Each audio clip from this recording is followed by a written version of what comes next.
Hey guys, welcome to our masterclass here.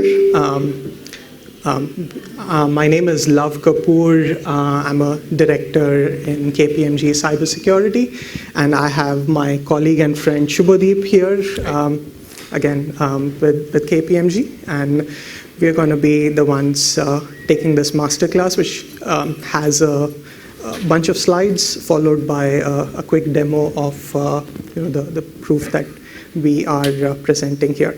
So why exactly are we here? So we live in this mobile-first world where businesses are required to deal with several different service consumption models, with IoT, social, and a whole bunch of other consumers out there for businesses in this digital age. And in order for these businesses to capitalize on the whole digitization, they need to provide interfaces across a lot of these because your consumers are picky and they tend to essentially choose a certain way to interact with you. Given the age of enterprises that we have these days, enterprises have a lot of legacy that they are required to deal with, along with the modern ways of securing all of these services. So they've been running web access management in the past, and now there are all of these different consumers out there that they need to protect and secure access to.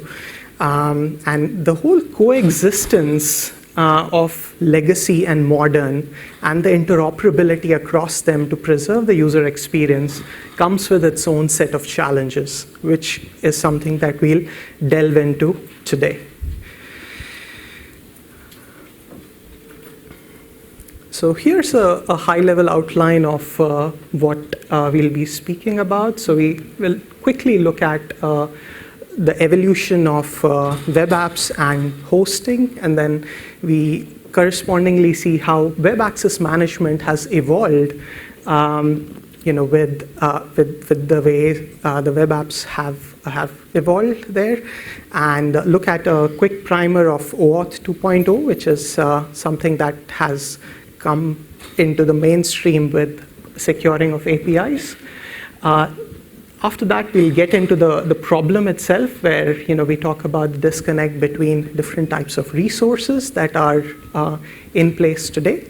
And we'll also look at a solution approach within the Ping ecosystem of how these issues are solved with taking Ping as a product. Again, this is something that could be done with a different product from the marketplace as well. We've just chosen to show it with Ping. We'll walk you through a demo of how things are handled in the Ping ecosystem, and followed by thoughts and Q&A.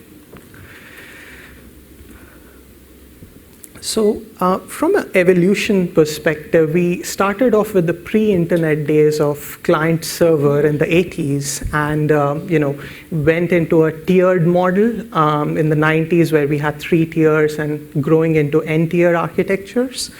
That was then followed by service-oriented architectures, and the APIs started coming through, and nowadays we are left with a lot of these microservices type models with DevOps, and you have single-page applications that are calling into these microservices, painting pretty pictures for our end users.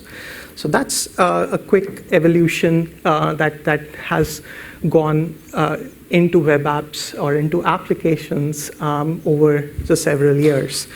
And corresponding to that, we have also had the hosting changes, where we went from physical bare metal machines on which you had the OS and the applications installed, all the way into virtual machines with hypervisors and so on, moving out into the cloud with a bunch of different orchestration tools, and nowadays containers are quite mainstream, with some examples shown over there.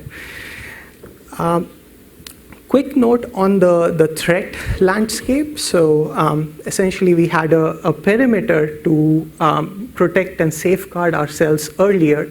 And that's what, was guaranteed for the legacy web access management solution. But nowadays, your applications are everywhere and consumers are everywhere. So the threats are much more ubiquitous in nature, and any of the interactions that an enterprise has with any consumer, there's a possibility of a threat arising and a vector that's quite real in any of these exchanges. Let's take a moment to talk about traditional web access management. So this is back in the day where you had consumers coming in from the internet, and you had web single sign-on with certain gateways and web server agents, which kind of do a front-ending and a proxy to your enterprise applications that are sitting behind. And you have the policy servers, which end up hosting the policies and evaluating the policies for access to URLs, and your servlets, JSPs, ASPX pages that are sitting here and are being served back to the user's browser. So that was back in the day fairly monolithic type of applications, along with proxies which are sending content back to the requester sitting out in the internet, or even potentially on premise via the proxy. In the modern day, we have these different consumers that have shown up. You have the users sitting on the desktop, which were there before, but you also have mobile devices and things, as well as your partners and the way you actually sell and monetize services across with partners, and also leveraging cloud and some of the APIs there. So you have at a high level, you have two major type of partners. One are your hosting providers like AWS and Azure's of the world, and then you have the SaaS applications that you get into, like a ServiceNow or a Workday, etc. And your web access management essentially needs to take care of both on-prem applications as well as these partner-hosted applications with standards like SAML. You also have APIs, which are then protected via an API gateway, and there are certain set of policies that need to be applied there. So what are some of the challenges that modern VAMP introduces? So essentially, with web access management, you have this concept of a session, which is typically scoped based on the domain that you are exposing your services on. And the session tends to be fairly globally scoped, which tends to cause issues during audit, because this is in the form of a cookie which keeps on traveling back and forth, and whatever shares the same domain, the cookie basically travels there. So if you have a partner which has the same higher level domain that you kind of share with them in order to do some white labeling, then they essentially have access to those globally scoped session cookies as well. And you're ending up in a situation where you try and put that cookie in the form of API as a request header in APIs and web services as well. And in some cases, you end up in a situation where you have to hack the cookie in order to grab the user data from it and try and evaluate certain policies corresponding to the user who's trying to access it. So those are some issues that have started to creep in just because you came from more of a legacy scenario where you had this all access cookie, which was taking care of your sessions and was able to help you evaluate certain policies corresponding to URLs. You're still in that cookie-based model here, and that's failing a lot of the use cases for you, simply because it's more of an all-access pass rather than something which is very specific and defined for a certain paradigm. Let's now look at some characteristics of what a target state should look like. So essentially, things need to be a lot more nimble and cloud ready and cloud friendly. The modern VAMP needs to support a lot of the modern standards like your OIDC and OAuth. And it also needs to coexist with the legacy systems that you have. We can't just sunset those systems. It's something that you have your end users already interacting with, well versed with. So those are things that you need to make sure are able to coexist with all your modern stuff. And then you need to be able to offer more of a centralized model that will allow you to secure all the different paradigms like web, mobile, and APIs with a faster time to market. Can't stress this point enough, to be honest. It's the speed and agility at which things are evolving and things need to be secured is actually a very desired characteristic with the target state. Moving on, let's look at the OAuth 2.0 standard very quickly. This is a refresher on the standard that's used to secure APIs these days. Essentially, it's a fairly open protocol and a standard for API authorization, and typically gets used in the form of securing RESTful APIs with certain tokens.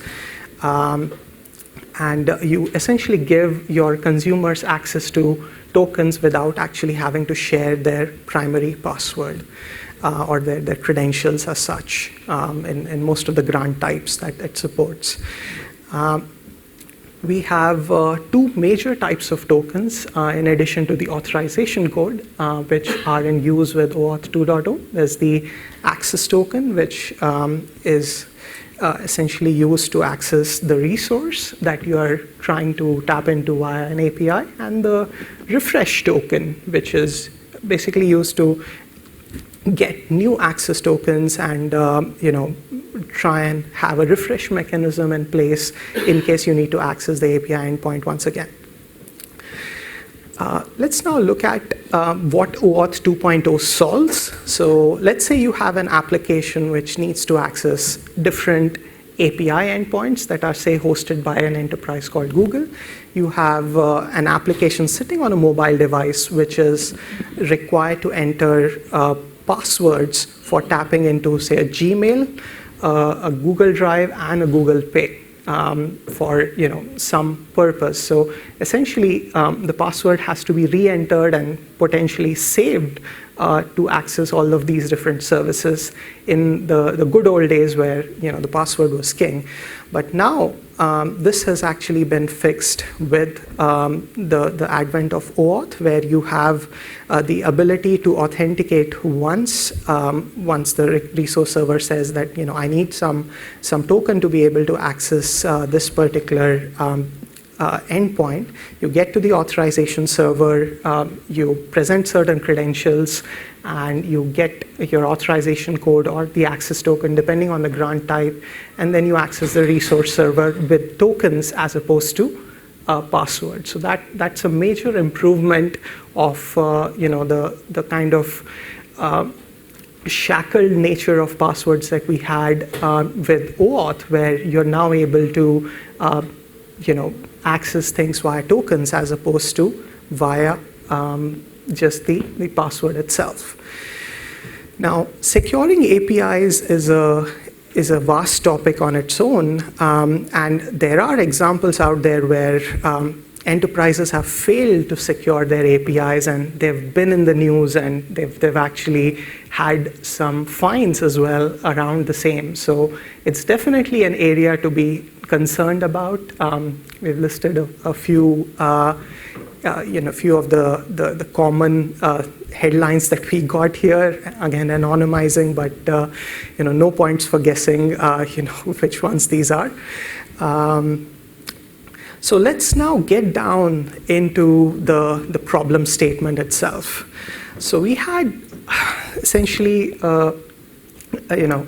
the good old days, we had the clients which had been accessing your resources sitting inside the enterprise network, and you were using API gateways or proxies in order to route the calls going from these clients all the way to servers. You now have both web resources and API resources that are sitting here in the enterprise network that are being proxied via an agent-based model or a proxy-based model in this case. So essentially, anyone who tries to access an API that's sitting behind the proxy needs to have a valid VAMP session to be able to pass through the proxy and get to the backend. This is essentially where the problem manifests itself, where you end up with a VAMP session, which is like an all-access pass to access an API, which requires far more granular control as opposed to what the session itself would offer.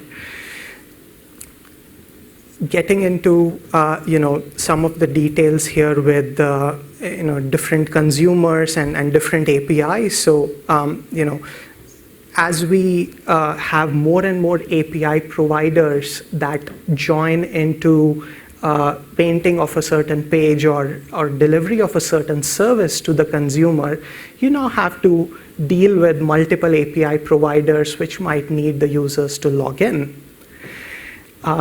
Again, those different API providers could have different ways or types of tokens that they ask for and different credentials that they support in order to even get to those tokens. And you've basically gone from a model where you were like a client server to a client and multiple servers, where you now have to present some context about the user to all of these different endpoints for you to paint a holistic picture about what the user is asking for. So essentially, the whole service consumption models has made this problem even worse than it was before, with just a single enterprise hosting APIs, and you're hacking away and passing the web session along with your API calls just to get to the endpoint, and you're thrilled to know that this definitely works. But as things become more and more complicated and more dependent on third parties and other enterprises and different consumers, things actually start to break down. Getting into the details of the additional disconnects that happen between the web resources and API resources. So essentially, when you have web resources in any given application, they are typically treated differently from API resources. There are different security requirements around how we ensure the access to these resources is properly secured, and these security policies are sat on, say, a VAMP policy server, and in some cases on API gateways as well, and more API gateways actually, and these gateways tend to be fairly incapable of handling requests which have a VAMP session in them or a web access management session in them, and require some special coding efforts or additional custom logic to be able to decipher the VAMP session, which in a lot of cases are proprietary cookies, which you have to use vendor-based APIs to decipher and grab the user information from and then try and do something with it. The session themselves are scoped to a particular domain, so you can't really use it outside the primary cookie domain that's set on it to access a third-party API, as an example. There's no, with the VAMP session, you are not able to apply any kind of a scoping mechanism or any controls in a granular fashion on your API endpoints. And logout is a major challenge. So essentially, with a VAMP session, you are able to revoke that session, clear up the session cookie, and you're good. But in an API kind of scenario, you have a bucket load of tokens in some cases, which you now have to think about how these get revoked, and how do we manage the life cycle of these tokens, especially in scenarios like logout and timeout, etc.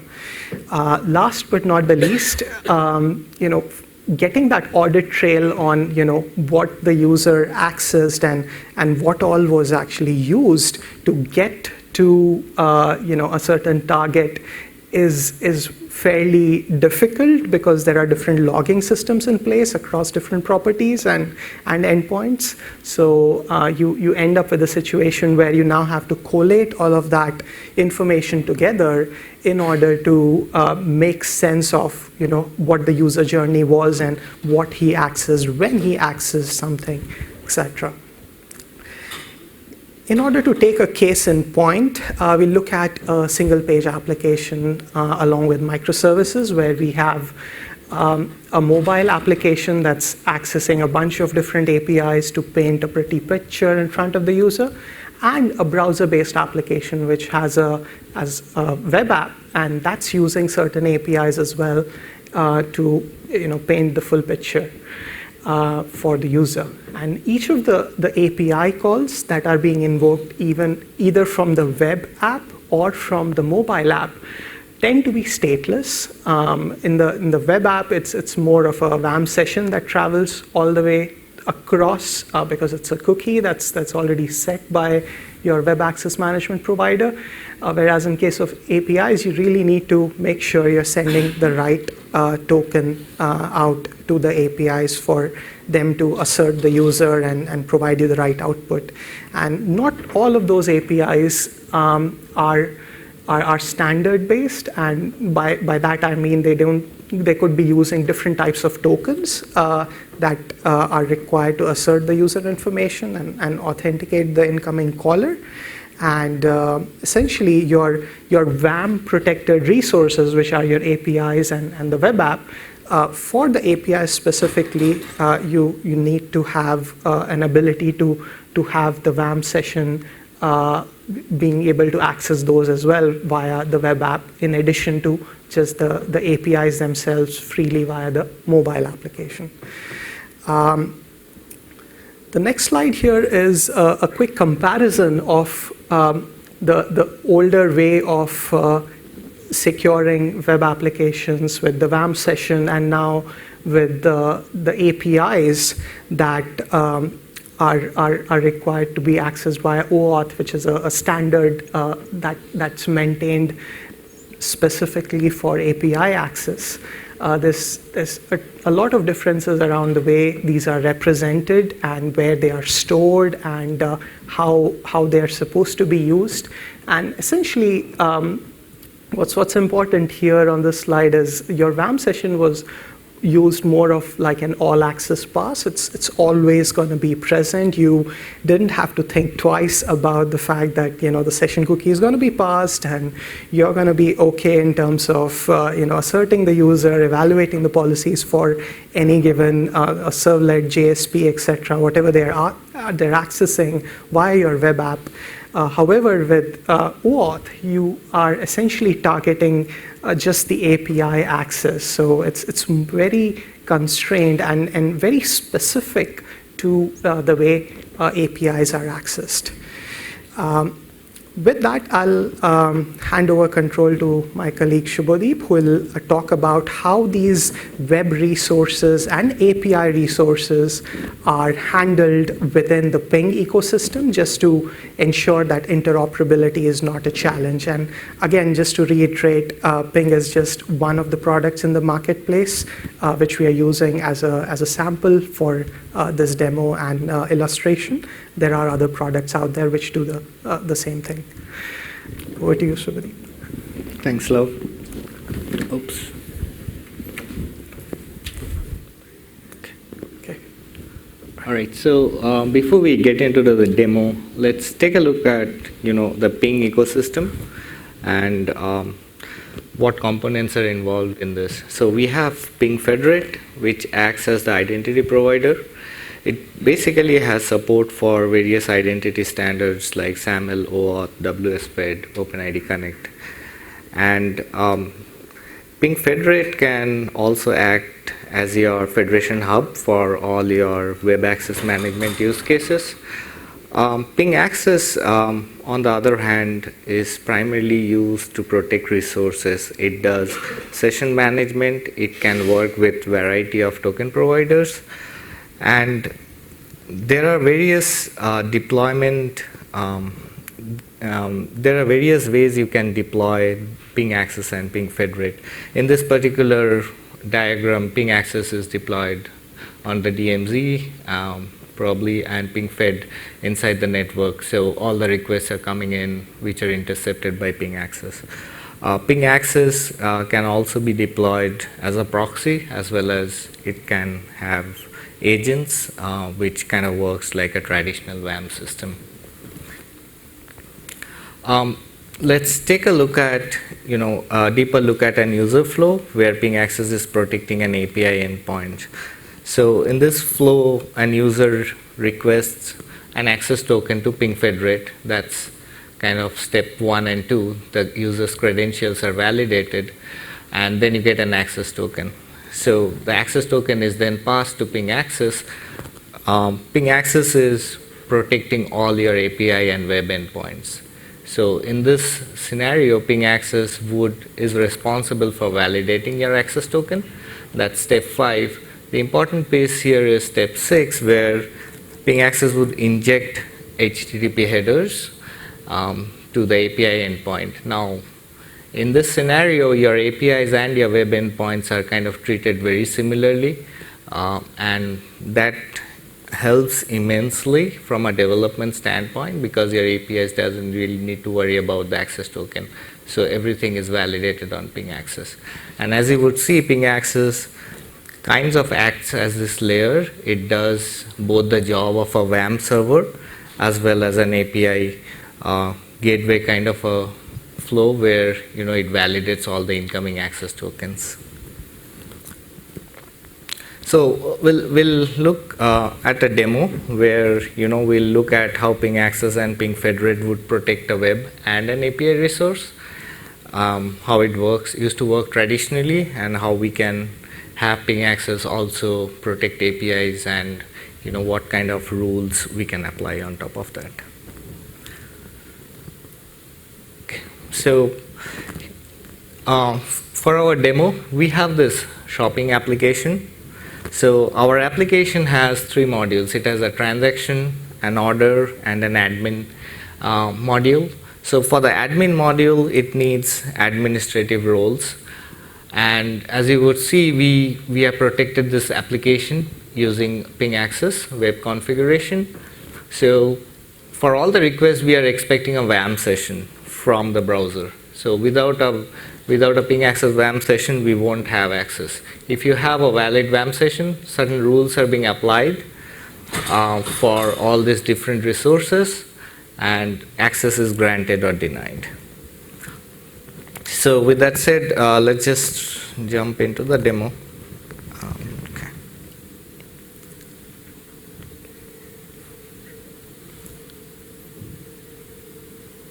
Okay.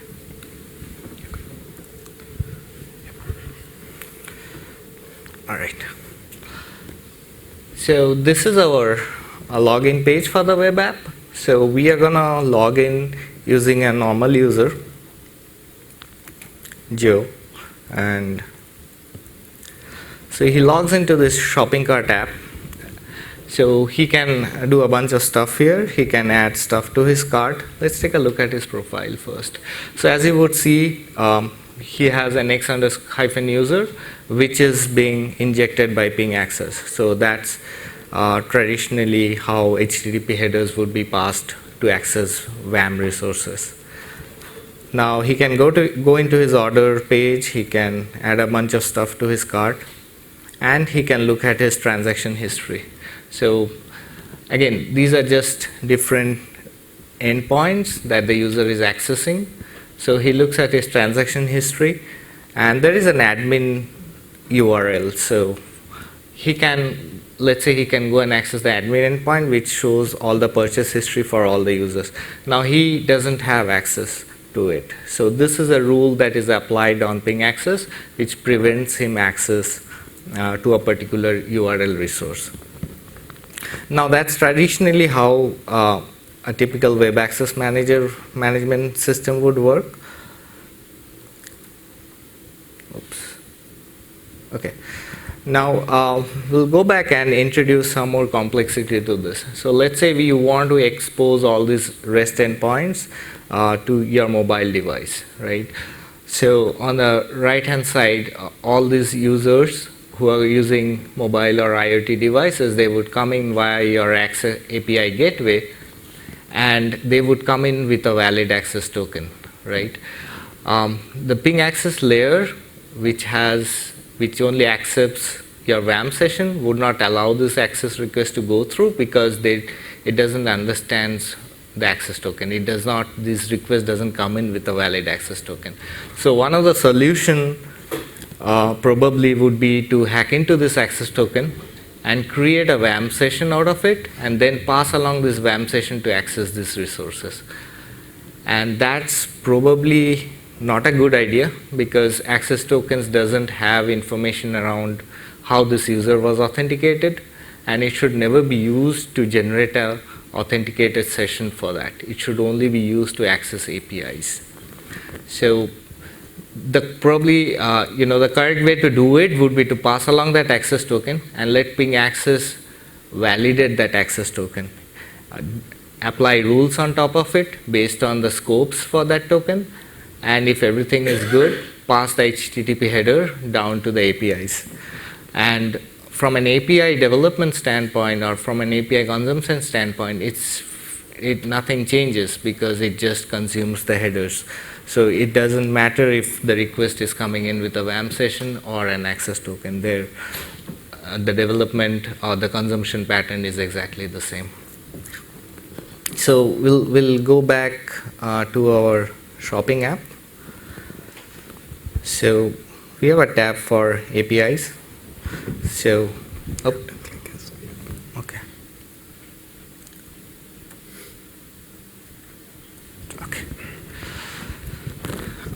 So what we do here is we get access token with various scopes here. So we have a selection for scopes. So let's say we get an access token for read and edit scopes.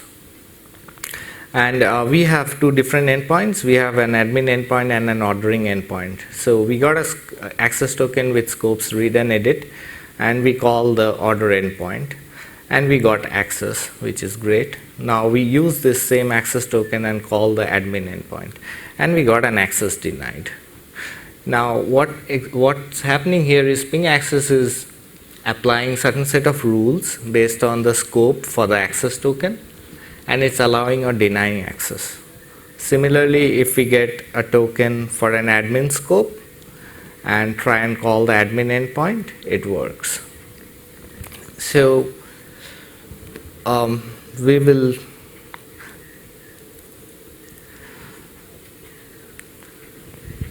go ahead and take a look at the actual PingAccess policies here. As you would see, I've defined a resource, and I have applied two different policies for the exact same resource. So I have applied a web policy, which kind of applies if you are coming in with a VAMP session, and I have applied an API policy, which is applied if you are coming in with an access token on the authorization header. So PingAccess as a gateway, as a proxy, can understand both these tokens, and it's really helpful in a heterogeneous system.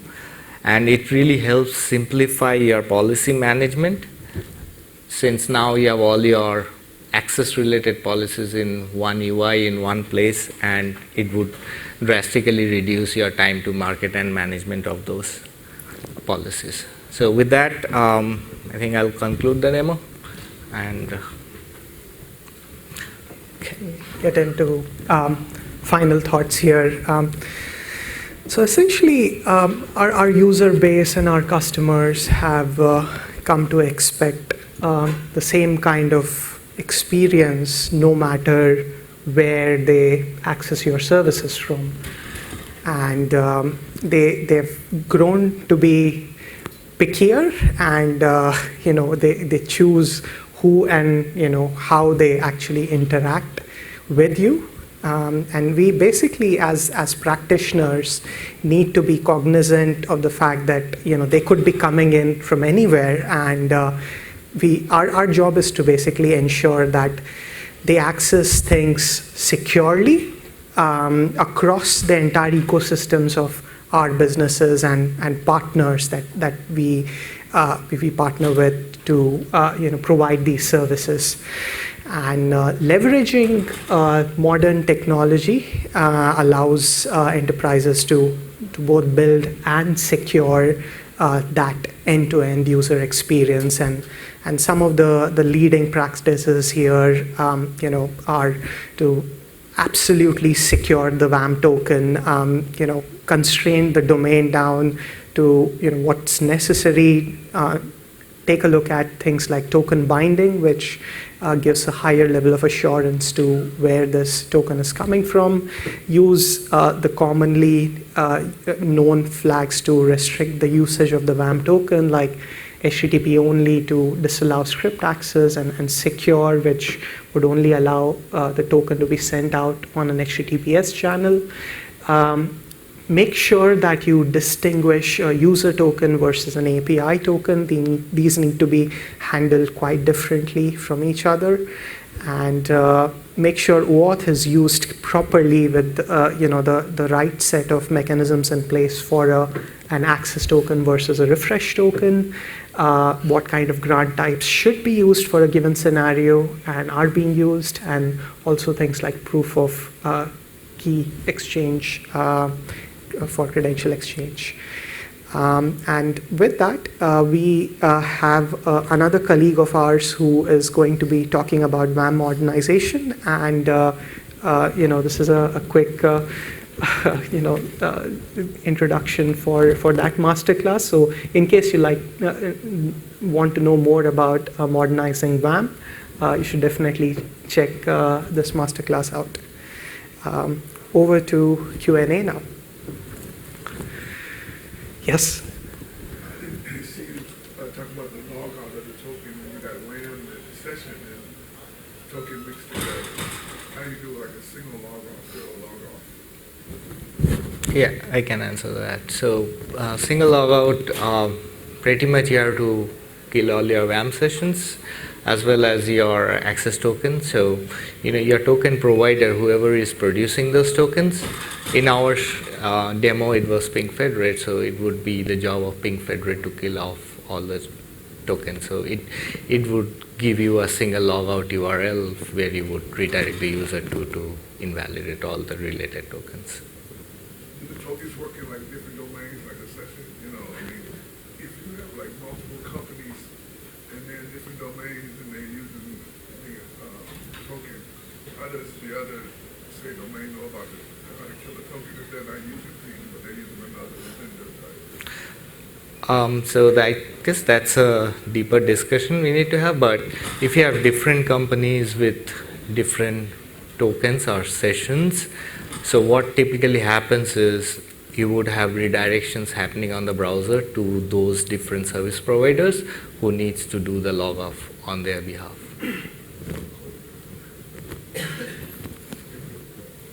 Okay. Yep. So you talked about single page apps and about apps moving on to use OAuth, right? Are there any thoughts on how you're securing tokens on the client side for the single page apps as you went to your client implementations? So are you referring to tokens on mobile devices and Maybe browsers? And browser-based. Single page app that's on browser, normal browser, I'm using OAuth to do my authentication or authorization, right? Correct. Get my tokens, right?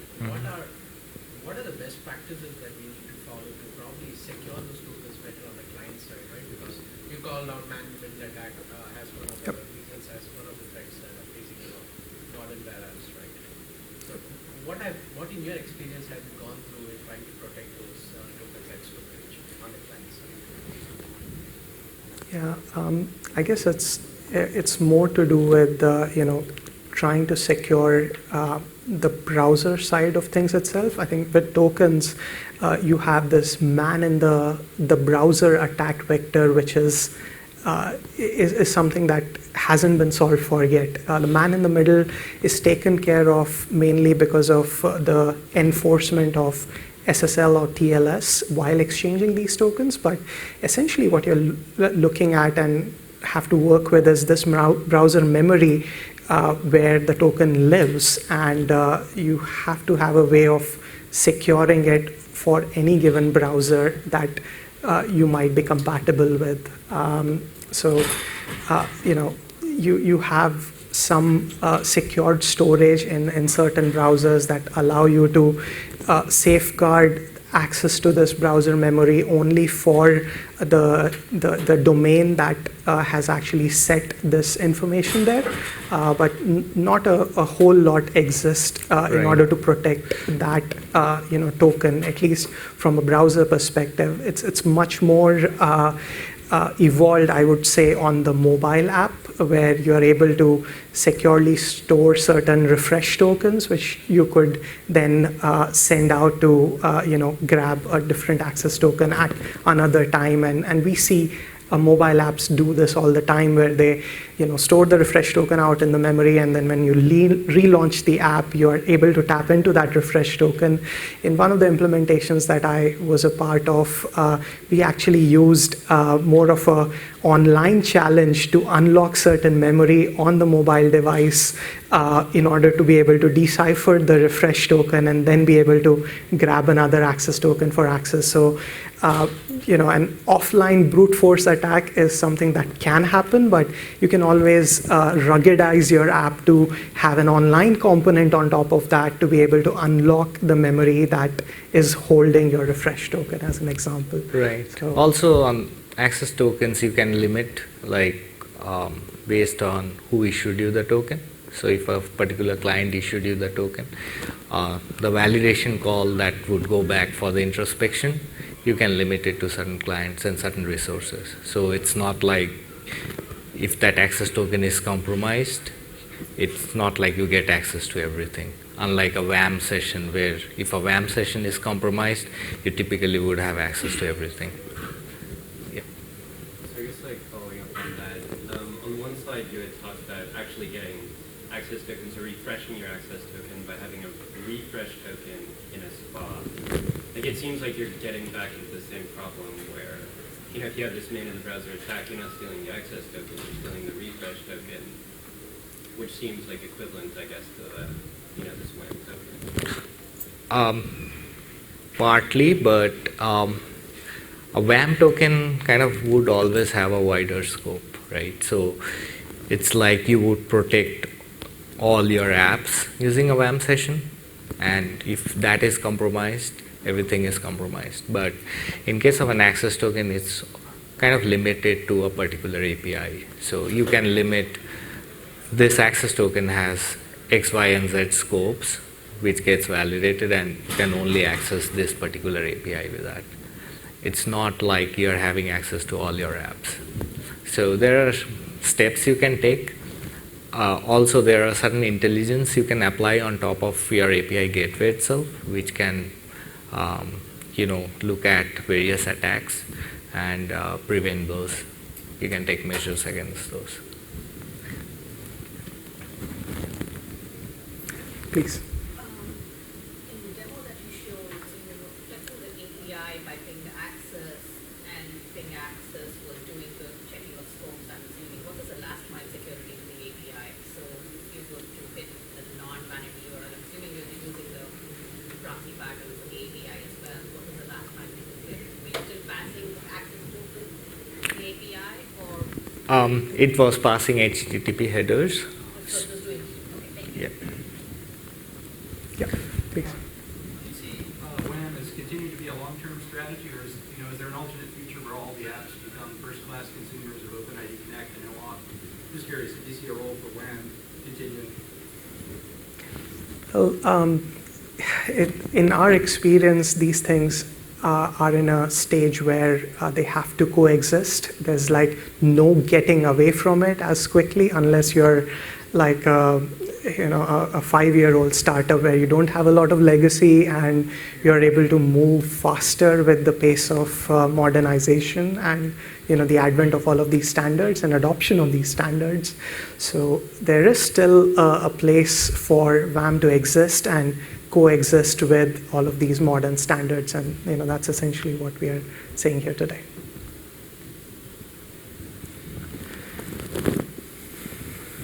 Go ahead, please. When you're shopping for a demo, you're getting an access token, right, after logging in. So what are you exchanging to get an access? So the access token part that we showed, we were getting the access token behind the scenes. We use client credentials to get that. So in a real world scenario, let's say in your mobile device, you would use something like an authorization code flow to get that access token. The point we are trying to show is how do you pass that access token to get access to resources, which could also be a VAMP resource, for example, right? Does PingFederate able to give us a charge token when they log in? It can give you a reference access token as well as a JWT, which you can, validate locally in PingAccess as well. So in the second example you have shown, right? So you need to have the VAMP token, and also you need to have the access token, right? So the customer logs into the service. Either or. Either or. Yeah. So you can come in just with an access token. Yeah, when I log in, probably there will be a number of APIs, right? Yep. So is there going to be a single access token with the authorization plan for all the APIs, or? It depends on the rules that you apply. So let's say you have 5 APIs and you have a rule with different scopes tied to it. So your access token needs to have all those valid scopes to have access to those APIs. But let's say your APIs doesn't have any rules necessary. In that case, just an access token, valid access token would do. Yes, please. Yeah, so on the slide you mentioned the JWT token revocation for JWT token normally has the debit part, right? So because we don't have a reliable way to revoke it. So normally what you recommend for the TTL for the JWT token?